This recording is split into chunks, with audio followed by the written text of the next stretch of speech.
What time is it? Tea time! Booyah!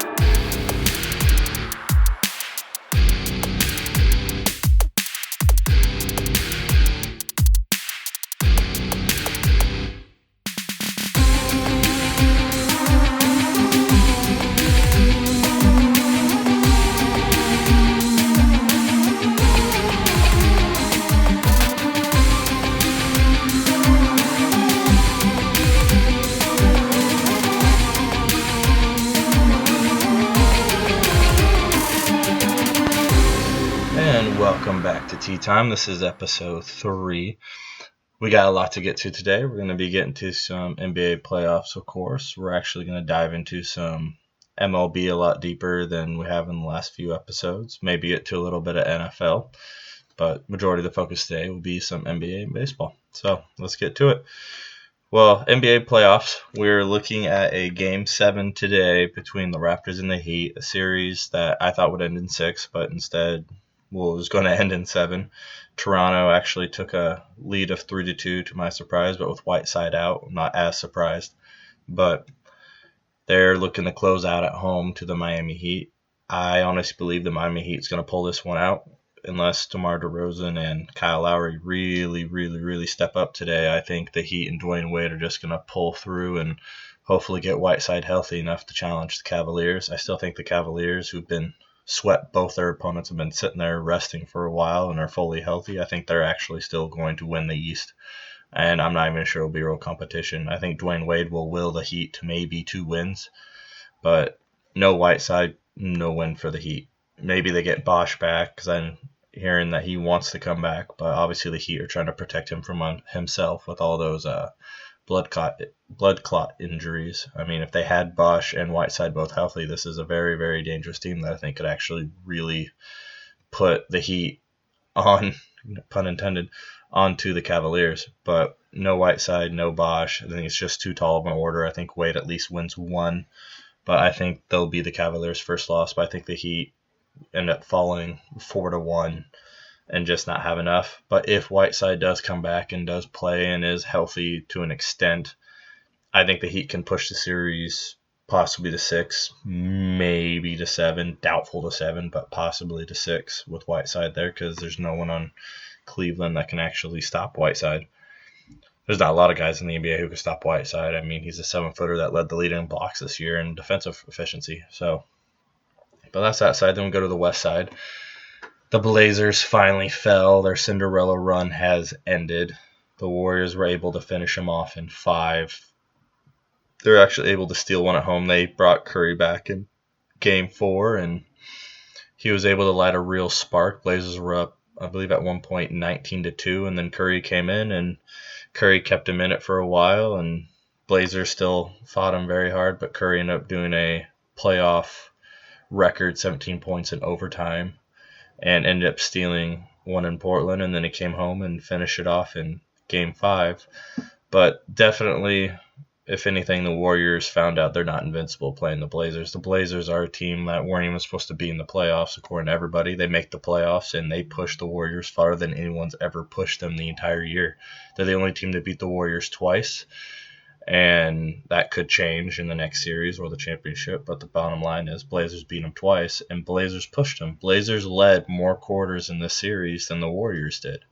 Even Draymond Green said it himself. That was a long series, and it didn't feel like 5 games. He said it felt like it was first one to win 5, not 5 actual games. Portland just fought them so hard all the way through, and they get a lot of respect from the Warriors in the NBA in this. I mean, LeBron came out and said, Stott should have been Coach of the Year, O'Shea should have been Executive of the Year, Damian Lillard is most definitely an All-Star, and CJ is an up-and-coming stud from Canton. And he said a little other things about Steph Curry and the MVP, but we'll get to that a little bit later. But the Blazers fought hard, earned a lot of respect, did what they went out here to do, and that was to show that they're a lot better than people gave them credit for.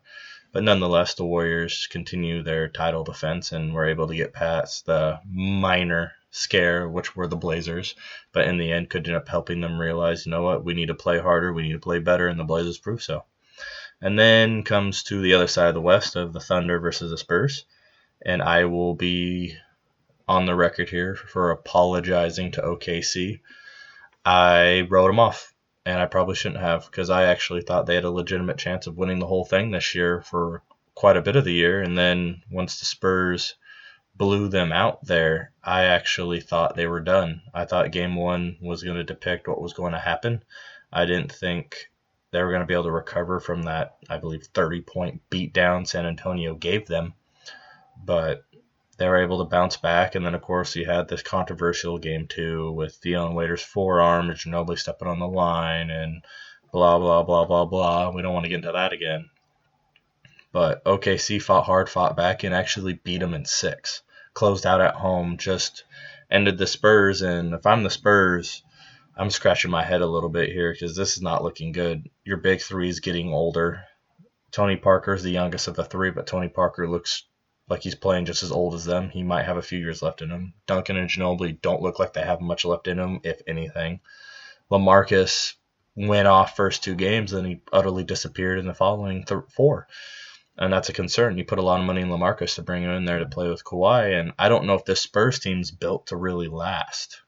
Not at the moment, because it's one thing to have a great supporting cast like they do, but a great supporting cast is only good with the players that they're supporting. And do you really think Patty Mills is going to step up and be that starter, that Tony Parker for him? I mean, who's going to play center? Is it Boris Diaw, David West? They have a real issue coming up with age. They had a great regular season, but as they always say, regular season doesn't matter. The Warriors broke the record for regular season, but if they end up losing to OKC or losing to the Cavaliers, or some it may be the Heat, no one cares what you did in the regular season. You have to win it all to validate anything you do. And as Popovich was quoted, and I love when Popovich is in his press conferences, but he's quoted, everybody leaves disappointed. Only one team wins, but everyone's disappointed. No matter how far you get, your goal is to win the whole thing. And they exit in the second round, which is rather you'd expect to be early for them. They lost in the first round last year. They lose in the second round this year. And it's just not the greatest situation for them. Now they're the Spurs. They're going to draft well. They're going to develop well. They're going to do what they do. But I think they're going to hit a rough impasse of what you're going to do when really Duncan, Ginobili, and Parker are gone. Are you really going to be able to sustain with Kawhi and LaMarcus? There's rumors that they're going to push for Michael Conley, but I don't think Michael Conley really fixes their problems. I mean, it helps, but I mean, you only can do so much there because LaMarcus is the guy that spent 9 years in Portland, having the offense ran through him. Kawhi is probably the best supporting cast superstar you're ever going to meet. The dude's phenomenal. But is he really going to be that vocal leader and guy that you're going to need, like a Duncan, like a Ginobili? I mean, time will tell. The kid's easily a top 5 player in the NBA, and there's no discussion about it. But how will this develop for them? The Spurs could be heading for a downfall. Who knows? And if you're LaMarcus, you might be second guessing, and everyone's second guessing you. You left Portland to chase a championship. You only lasted 24 hours longer than them. You only played one more playoff game in the second round than they did. And you really fell off at the end of the series where Portland looked like they really were fighting harder through the end. I mean, you have Portland is definitely on the rise, on the up, and the Spurs are definitely heading the other direction. So you have to question LaMarcus's decision there. And if it was really just the championship, did he really have issues with Lillard? Did he really have issues with that coaching staff? Whatever it is, you went to a team that was definitely aging just like you are. But I mean, who knows? If I was LaMarcus, and I'm really questioning my decision there, because the one piece Portland was missing this year is that 4 spot, which is, I'll break down a little bit with some of their options to fill that need. But if Marcus would have stayed and bought into the system, how good would this Blazers team really be? Because they did it on the back of Damian Lillard with the help of CJ. But talk for another day. And now I'm going to break down a little bit the matchup between OKC and Golden State, which should be a good one. I've said I think Golden State will win this, but here's the thing. You don't necessarily, I mean, you have to stop Westbrook and Durant. They're both men on a mission right now, but you also have to stop Clay and Steph. But here's the biggest X factor. Enes Kanter. He's the big X factor because he has the ability to tear their bigs apart in Golden State. And if he comes out averaging a double-double, putting up 20-10 or something close to that, that's going to be a huge issue for the Warriors. Because I like Draymond Green, I like his defense, but I don't know if he can actually stop Cantor. If Cantor has his way at his size, that's going to spell big problems for Golden State. I think it's key that they stop him. Now, Cantor comes in with the second unit, which even throws a bigger wrench into it. And you can go small if you're Golden State, but what if OKC doesn't go small and they just let Cantor just continue to beat you up down low? I mean, it's going to be interesting how they're going to adjust to that, because you're always going to have to stop the big names and Durant, Westbrook, Curry, Clay, Draymond. But Cantor is definitely a huge X factor, and so is Steven Adams. Adams, if he has his way with rebounds, I mean, this OKC team can really rebound. If they keep getting second chances and keep putting the ball in the hole, that's going to spell problems for Golden State. Golden State needs to find a way to stop that rebounding, to stop that OKC attack, because the more chances they get, the more likely they're going to make it. I mean, Golden State does that to people, but OKC does it better than everybody. And it's really not only a game plan to stop Durant and Westbrook. It's also a game plan to stop Cantor, because Cantor's having a very good playoffs. So let's go back to backtrack a little bit here. I was saying how LeBron James made his comments. Well, Steph Curry is the first unanimous MVP in the NBA. I don't have an issue with it, but I don't believe it was justified.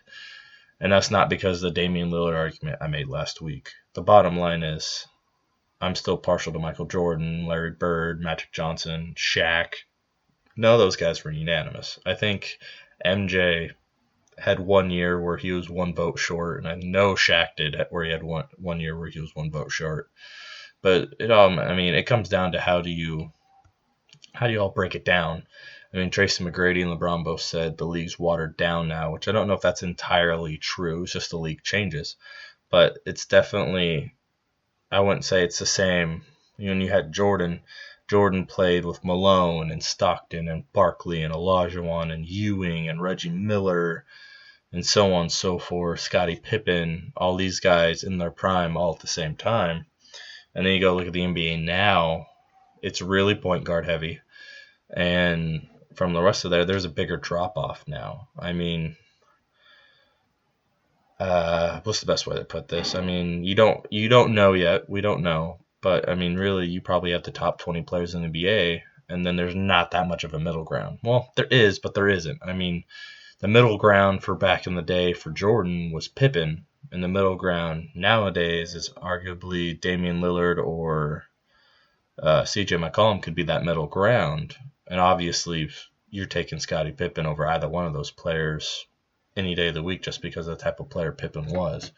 But, I mean, it's not mine to say I grew up watching Jordan and them, and now I'm getting older watching these guys. And, of course, I'm partial to the time I grew up watching. But it's just one of those things. And I don't understand how LeBron, Westbrook, Kawhi Leonard, and even Damian Lillard, I don't understand how any of them didn't get at least 1 vote from their hometown people. I mean, it's like I said before, you got to break it down. What does MVP mean to you?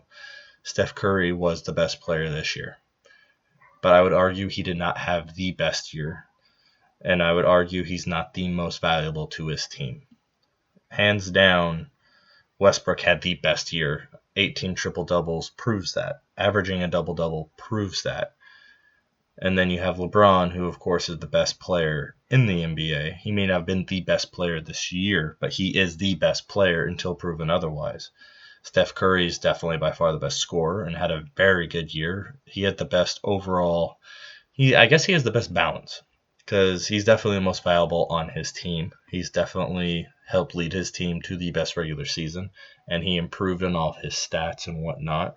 But someone the other day on the radio, I think it was actually today, was making the argument that Steph should have won Most Improved Player too, and I have to dramatically disagree with that. Yeah, he increased his stats by 20%.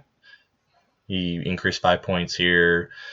He averaged a whole steal more, 2 assists more, all those things. But look at who won Most Improved, and CJ McCollum. He went from averaging, 9 points a game to 22. And then he went from averaging 8 assists a game to 7 almost. Like, I'm pretty sure there's no argument that Steph Curry may have improved, but he didn't improve that much. CJ dramatically improved his game and was hands down deserving of that most improved player. And if you could pick between the two, which one would you rather have?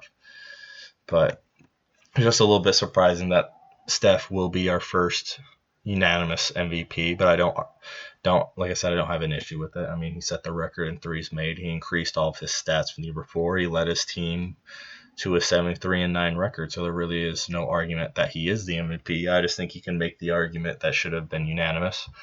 My vote still would have went to Damian Lillard for the reasons I gave last week. If you look at every team that made the playoffs, who's worth more than Lillard to their team? You take Lillard off his team, they don't make the playoffs. They're probably a top 3 pick. You take Curry off his team, Golden State's still top 5 in the West. You take Durant or Westbrook off of their team, OKC still has the other one. So they're still top 5 in their division. You take Chris Paul off the Clippers, you could make the argument that they may not be a playoff team, but it's still Blake Griffin, it's still DeAndre Jordan, it's still Jamal Crawford. There's still a team there, and there's still a superstar, possibly 2, in Blake Griffin and then DeAndre Jordan. So I think they'd still make the playoffs. That one's the closest as far as removing their best player and then making the playoffs. Spurs, you take away Kawhi Leonard, they still make the playoffs. You take away Marcus Aldridge, they still make the playoffs. Take away Duncan, they still make the playoffs. Whoever you want to pick to be their best player, it's obviously Kawhi, but LaMarcus and company would still lead that team to be a playoff team. They obviously wouldn't be nearly as good, but they'd still make the playoffs. I mean, who else made the playoffs? You take Kyle Lowry or DeMar DeRozan, I guess you can make the argument they don't make it, but unfortunately for them, they're in the weak East. So I think they still make it. You go to Boston. Boston's a good argument. I think if you take Isaiah Thomas off, I'm not sure they make it, but they still have Avery Bradley and Marcus Smart. Once again, it's harder to gauge in the East because it's weaker competition. And it's until proven otherwise, it's what it is over there. You go to Dallas, you take Dirk off that team, they still make the playoffs. Take Wesley Matthews off that team, they still make the playoffs. Dirk's kind of getting old, so I guess Wes probably is their best player. You go to Houston Rockets, you take off James Harden. I think they arguably are better without him. Whether it's James Harden or Dwight Howard, they'd probably still make the playoffs. So it was kind of a surprise they made it to begin with anyway, so I'm not going to stick too long with that argument. And then you go, who else? Cleveland, you take LeBron off. I think the Cavaliers are still a top 3 team. Arguably still the best. They still have Kevin Love and Kyrie Irving, who are 2 very phenomenal players in their own right, who kind of get forgotten because they play with LeBron James. But I still think they get top 3. I still think I'll take LeBron-less Cavaliers over the current Raptors right now, and the Raptors were the 2 seed. Then you go to the Miami Heat, you take away Dwayne Wade. Well, you already actually technically took away their best player in Chris Bosh, because Chris Bosh was playing phenomenal until the blood clots. But they still made the playoffs. You take Dwayne Wade off, I think you can make the argument they don't make it, but still that roster's still pretty good in Whiteside and Luol Deng and Joe Johnson rediscovering himself since becoming there. And I don't remember the other playoff team. The Atlanta Hawks, you take away Al Horford. Do they make the playoffs? Once again, hard to gauge in the East, but I think they still do. Maybe the Pistons or the Bulls sneak by and get by, but the Bulls, you can make an argument for Jimmy Butler because they missed Jimmy Butler for most of the year and they missed the playoffs. So there's a good argument right there. But I'm just trying to say you can't sit there and say LeBron or Curry are the most valuable to their teams because their teams are still loaded enough to make a top 5, top 3 roster in their prospective sides of the NBA. And if you want to argue it, go ahead and argue it, but it's just the facts. LeBron is the best player in the NBA. Steph Curry is right there with him, but they still have 2 players to make up their big 3s that truly are great players. Kevin Love, Kyrie Irving are both very good. Klay Thompson, Draymond Green are both very good, and all 4 of those guys are good enough to lead their teams to good records in their divisions. Will they necessarily be favorites to win it all and be facing off against each other? Probably not. But once again, it's all speculation, and that's just how I feel about it. Now, as far as predictions go, I'm definitely taking the Cavaliers to go to the finals. I'm a little more hesitant picking between Golden State and OKC.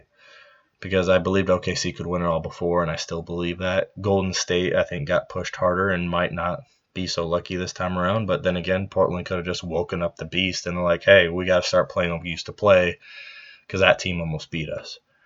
But at the moment, I think we'll for sure have that rematch of Golden State versus Cleveland, and I think Cleveland wins it all. I think LeBron finally brings one home to Cleveland. And something about LeBron, I think he's kind of gotten a bad rap. I've never been a big LeBron fan. I've never been a LeBron apologist, but he really kind of has seemed like a forgotten guy, and he gets criticized no matter what he says. I mean, his comments about Curry and defining what's most valuable and whatnot. I mean, he's still the best player in the NBA, and I've always said he's the best player in the NBA. I mean, he does everything very well.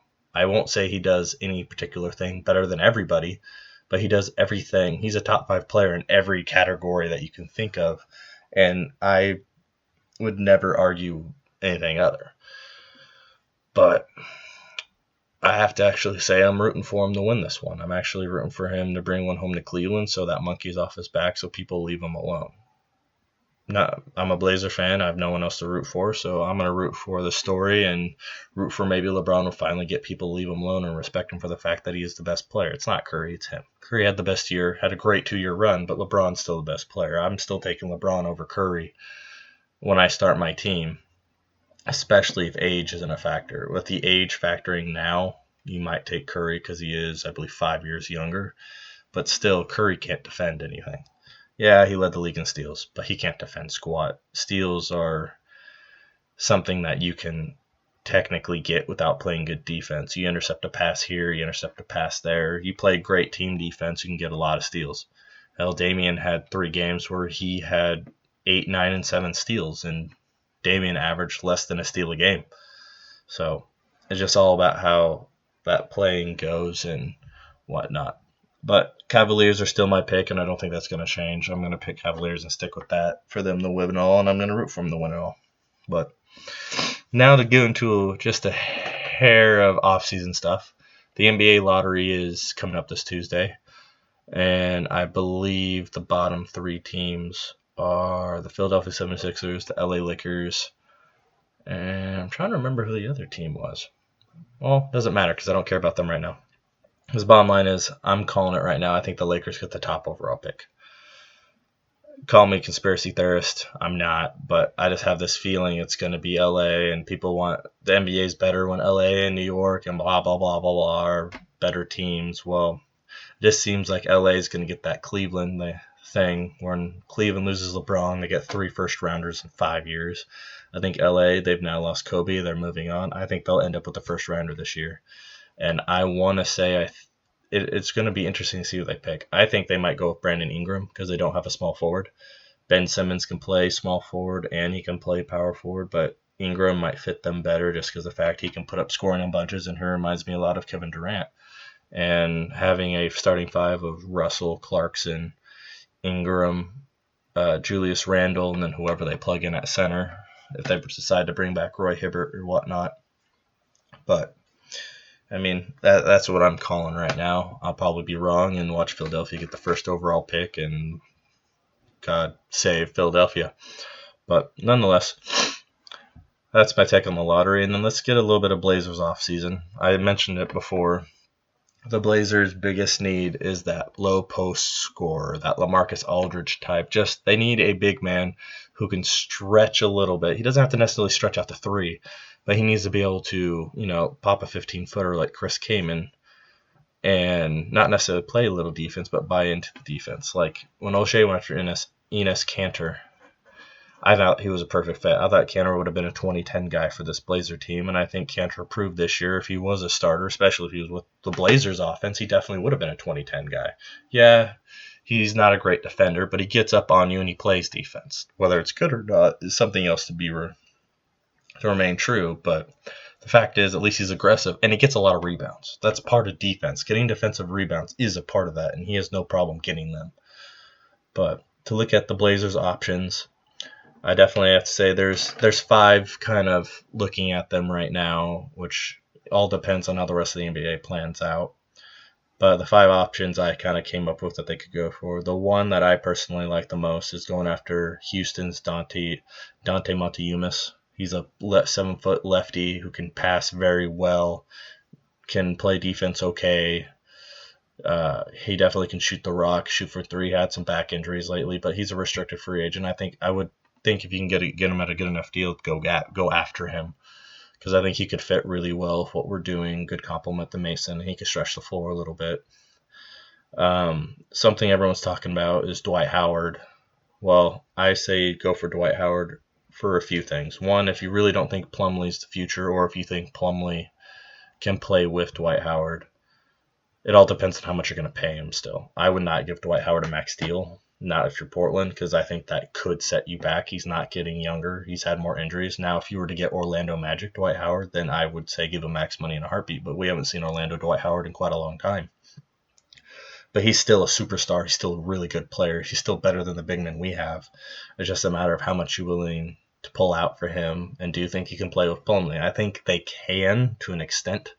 It would help if Plumlee could hit a darn shot, but I mean, it all depends on how Blazers want to go. I think he could definitely fit into this run and gun, move around. Damian and CJ would definitely get him the ball when he needs to get it, but another option for them is Al Horford, which I think would be a very, very good fit. Now, how expensive will he be? I mean, he can shoot the rock. He can play really good defense. He can rebound. He can pass. He's kind of that LaMarcus Light that we could get, which I'd really, love to get him. But once again, is someone going to throw max money at him, which I'd rather give Al Horford max money right now than any other guy. But will he want to come to Portland? Does he want to stay in Atlanta? Does he want to go to San Antonio? Where does he want to go? Does he want to play the 4? Does he want to play the 5? I mean, really 4 or 5 can be really interchangeable nowadays. Then, of course, there's the rumors from a while back, but what will Philadelphia do with their 3 bigs? The possibility of them trading Jahlil Okafor. I mean, I think the kid's proven he can play. He can definitely shoot. So he wouldn't be a bad option to go after if that is really true, that Philadelphia's looking to give him up and possibly give him up to Portland. Unfortunately, we don't have any first-round picks this year, but you never know. And then the other guy, which I really hope the rumors are true and that we do go strong for him. Memphis is talking about blowing it all up, letting Michael Conley walk, let all the other players walk, and trading Marc Gasol. I think Marc Gasol could really fit and work. He can play with Plumlee. He can play with Damian. He'll give us that 16-10 that we need a night from the 4 or 5 position. Obviously, he's more of a 5, but Plumlee could just rotate over to the 4. I think that would be like the dream scenario. Give up a few first-rounders to go get a Marc Gasol and have him come anchor down the 5 and play with Plumlee. Then you have 2 bigs that can pass very well.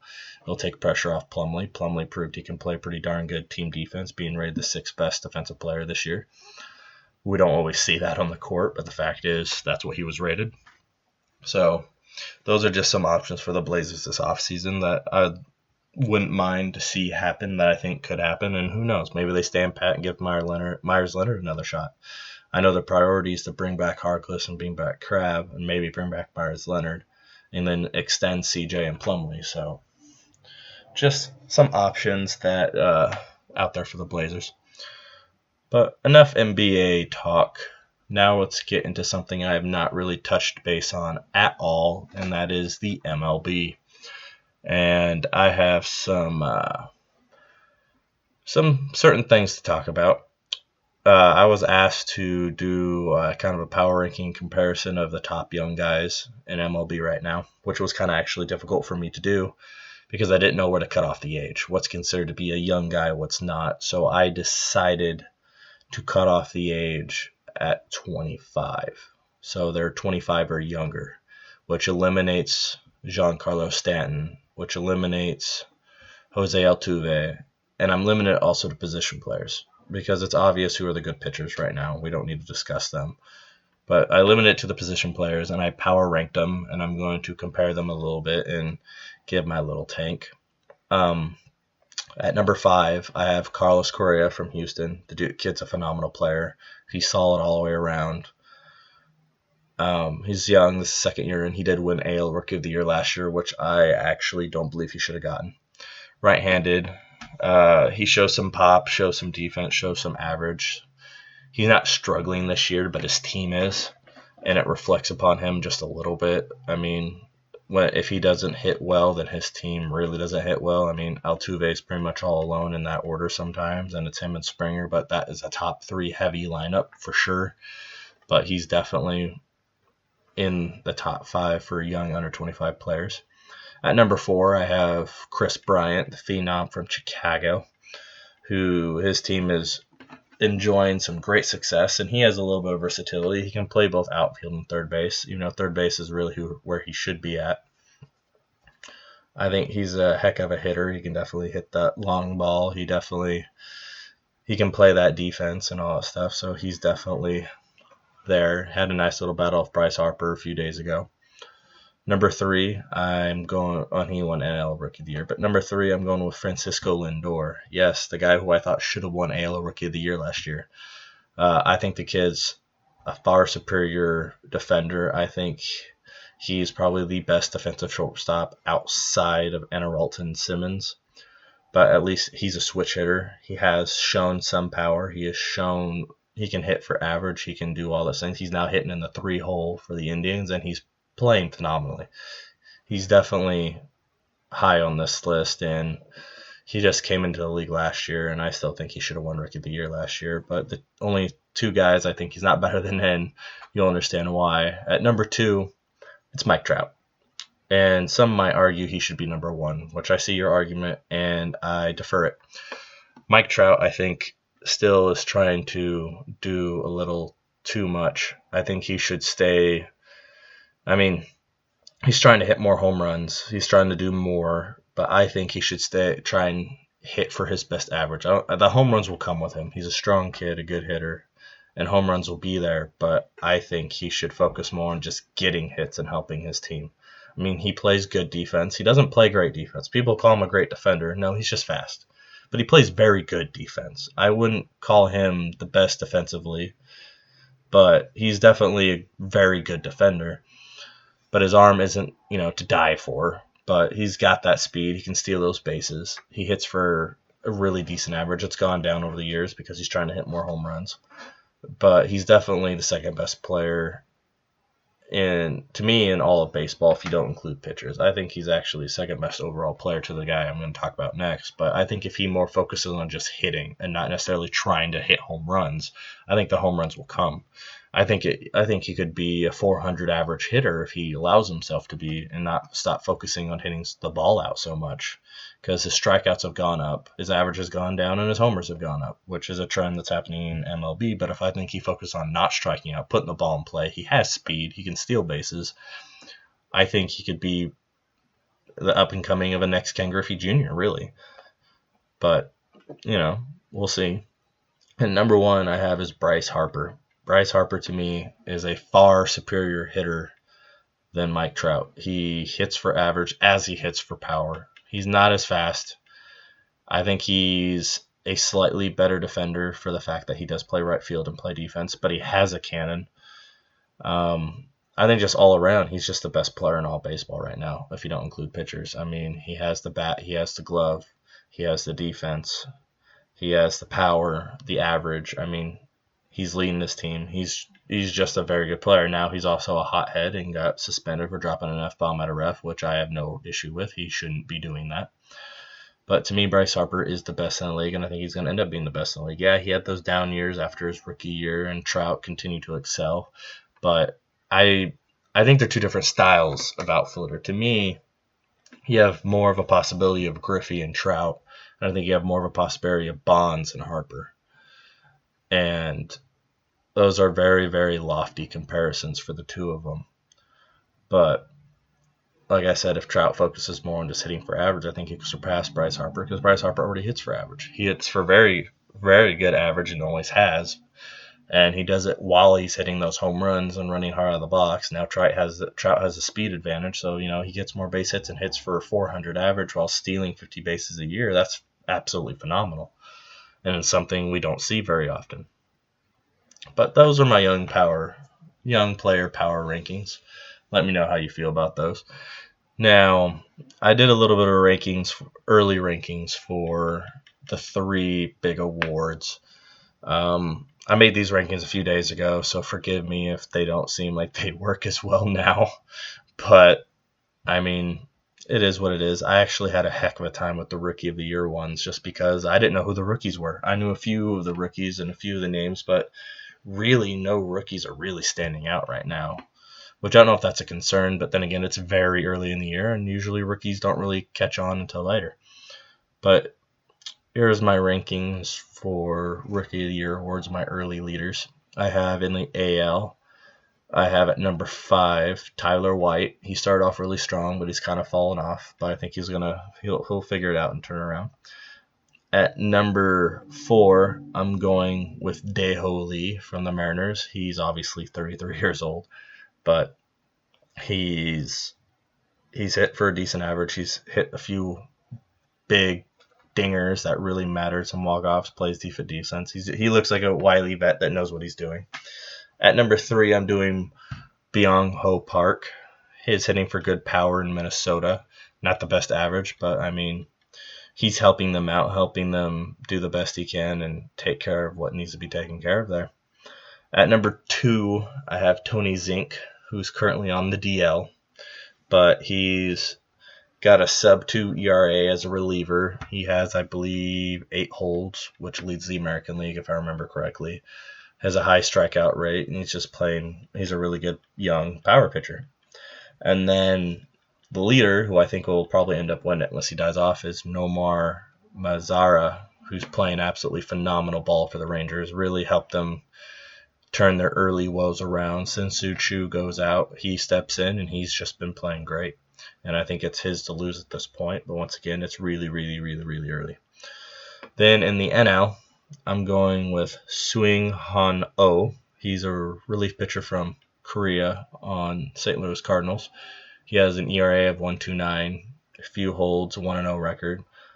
33-year-old rookie, but, just like Dae-Ho Lee, I mean, this rookie class is really short right now, but he's pitching pretty darn well. At number 4, I have Corey Seager, not quite exploding like we thought he would.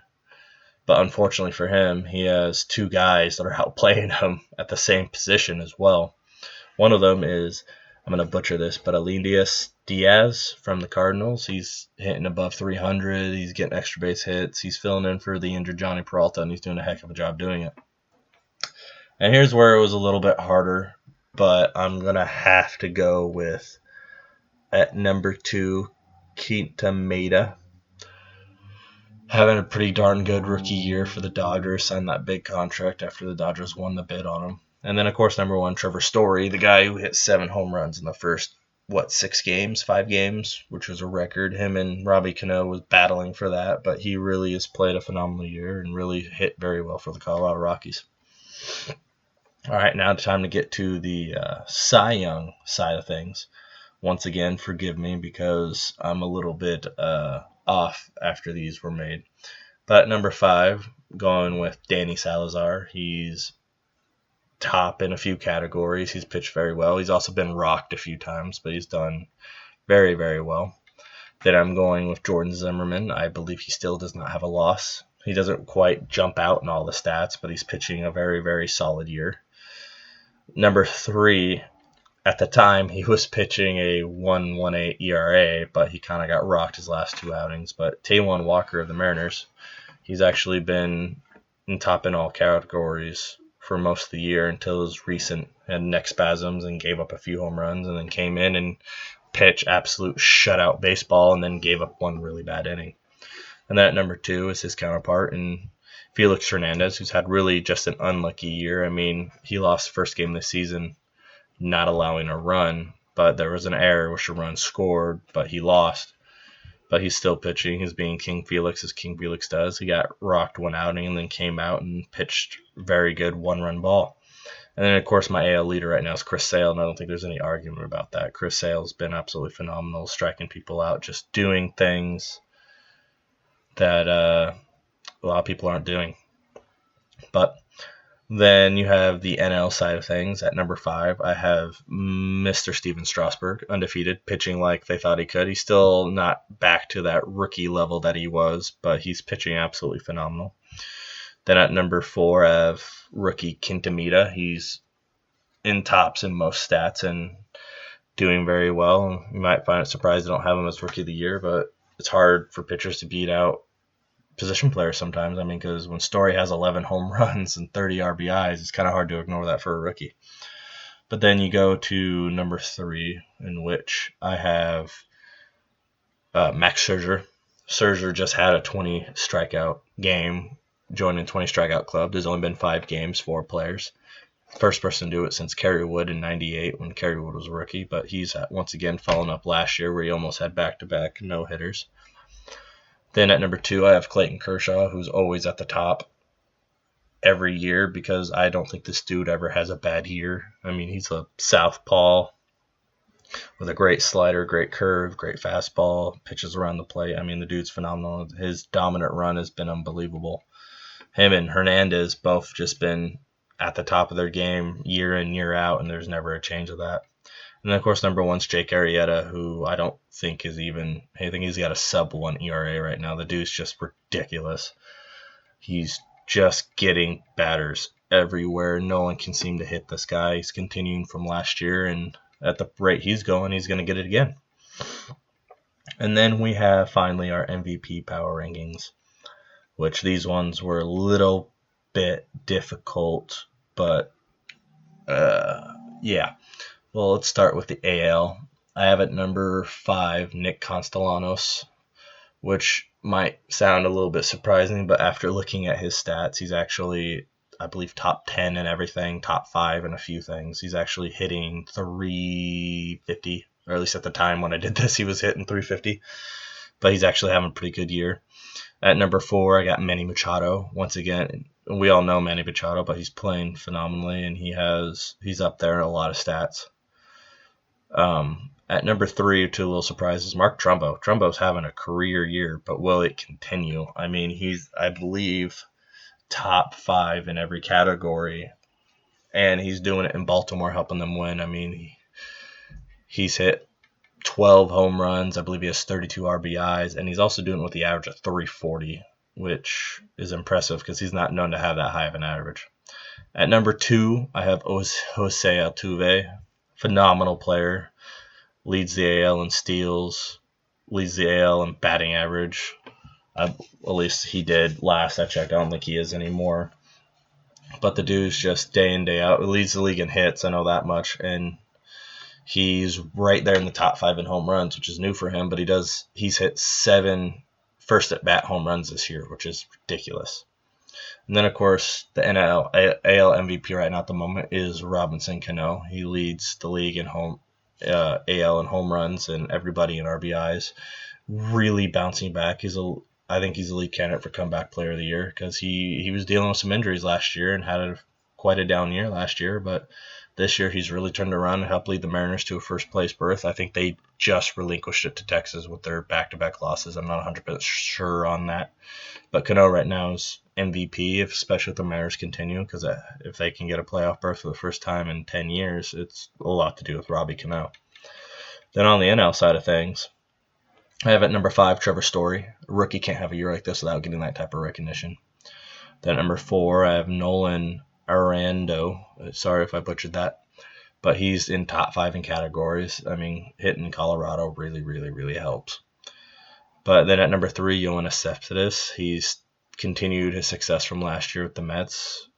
Top 5 home runs, top 5 average, top 5 RBIs. At number 2, as much as I don't like to give it to pitchers, Arrieta's right there at number 2. I don't like to give it to pitchers, but he's definitely right there in that discussion. And if the guy at number 1 falls off at all, Arrieta's going to take the double duty like Kershaw has and Verlander has. But at number 1, I have Bryce Harper. High average, high home runs, high RBIs, good defense. I mean, like Robbie Cano leading his team. They're both having great years, and if they keep it up, it's going to be their awards to lose. But nonetheless. But yeah, baseball's has definitely been out there. I mean, you have the Chicago teams out in front of everybody by quite a bit. You have the Mariners making a nice, good run. It's just been a different year, and it's going to be interesting to see how it finishes. But that's the thing with baseball. It's really, really early in the year, and you never know where they're going to end up. You never know where it's going to go. and it's just too soon to tell. That's why these are just early power rankings. I'm not going to lie, I haven't been watching a whole lot of baseball. I kind of do a little stat digging. I have watched some, but I mean, not a whole lot of rookies out there. There's a lot of murkiness because some of the guys having the best stats don't have, their teams aren't winning, and some of the guys whose teams are winning that really aren't having the best of years anyways. But those are it for now. But it's baseball. We have plenty of time to discuss and debate all that. But moving on, we have the NFL to get into a little bit since we have time. A lot of people are, debating whatnot, who most improved here, who most improved there, what's going to happen here, what's going to happen there. I think this year is going to be a lot of the same as last year. I don't think there's going to be a whole lot of interchanging. I think there's going to be some teams that step up and improve and take over. I mean, there's a lot of mystery that's going to come to this season because Peyton Manning's moved on. He's gone. Tom Brady suspended 4 games. There's guys like Anquan Bolden and Ryan Fitzpatrick who have not been signed yet. Jari Evans. You have young quarterbacks who've gotten improved teams. You have teams that made big splashes. You have high expectations. The Raiders have high expectations coming in this year because they improved their defense tremendously. They're looking to grow from a 7-9 season to hopefully make a playoff berth, which I predicted that they would because I think the Broncos will fall off. I think Houston got really a lot better. I don't understand why they drafted 3 wide receivers, but I think they've got way better. Osweiler is better than all the quarterbacks they had, even though I'm not a strong believer in Osweiler. He's definitely better than who they had. They picked up probably the most underrated running back available in Lamar Miller. I think he's going to do phenomenal things in that offense.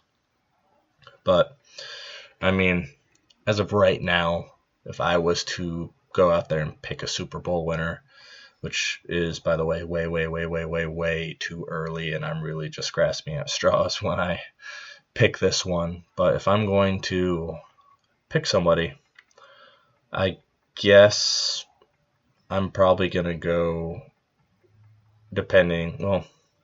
I'm going to go with, this is going to be way too early, but I'm going with Seattle versus New England. Yes, a rematch from a few years ago. Yes, everyone picks Seattle, New England, blah, blah, blah. Give someone new in there, but I'm not sure if someone new is going to quite make it yet. I think Seattle had a little bit of a down year, but then they faced some injuries, didn't have home field. I think they're going to bounce back and get their home field back, which if they have home field through the playoffs, they will go to the Super Bowl. It's almost impossible to beat them there. I think New England's going to be fired up just like last year about the whole Tom Brady suspension over to the deflated footballs and whatnot. I think he definitely comes back after his 4-game suspension and just lights the world on fire. Because I don't really see a whole lot of teams in the East that's going to stand in their way. I mean, Houston maybe, but Cincinnati maybe. Pitt, if they're healthy, maybe. I mean, it's just going to be too hard to tell and too soon. But that's going to be my guess for the moment. Don't quote me on it because I'm probably going to be wrong. But nonetheless, I'm going to give you my rundown of my early predictions here, and one not so early. I think Cleveland will win it all in the NBA. I think that the Washington Nationals are going to win it all in MLB, and I think I'm going to pick the Seahawks are going to win it all in football. Baseball and football will change, but basketball's not going to.